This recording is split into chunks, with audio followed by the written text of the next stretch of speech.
This is Lab 3, Black Hole Orbits by Lester Hans Suns.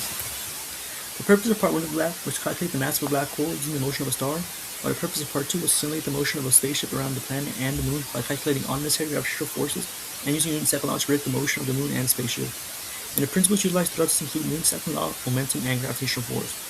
For Part 1, we were able to determine the average black hole mass, which was to be this obscenely large number in kilograms, and for Part 2, we were only able to create an interesting path for half of the orbit around the planet before the ship and the moon crashed into each other.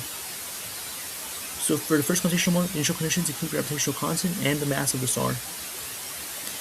Again, the system was a star and the surroundings was a black hole. And we initially computed the initial and final momentum vectors, which are simply velocity times the mass of the star. We calculated the star's change in velocity and change in momentum by simply taking a difference between each of these respectively. We calculated the net force, which is a change in momentum over change in time. We calculated the net force parallel, which is simply the magnitude of the final momentum minus the initial momentum over delta t, and multiplying that by the initial momentum over its magnitude. We calculated the perpendicular net force by simply taking total net force and subtracting parallel net force from it.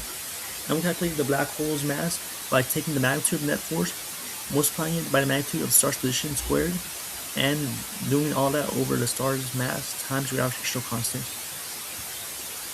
Shown here are the results from running that code. As we can see, the average black hole mass is displayed at the bottom. And this is a chart showing the mass over time.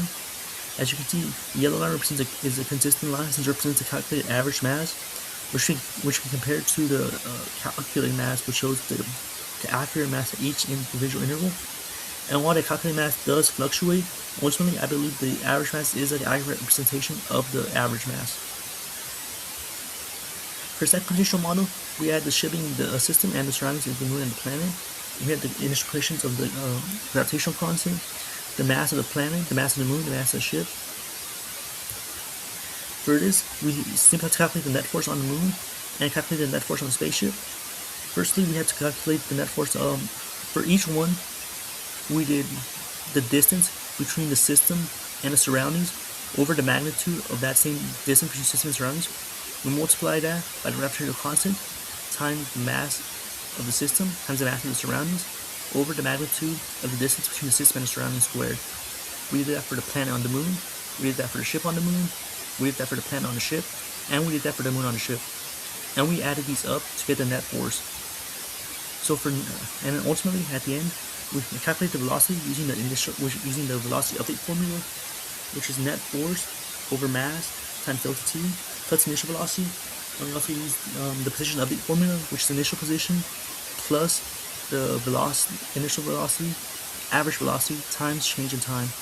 We use this to calculate both the velocity and the position of the moon and the ship. And as you hear the results, unfortunately we were only able to get an interesting shape for half of the orbit, after which it crashed. So what's in part 1?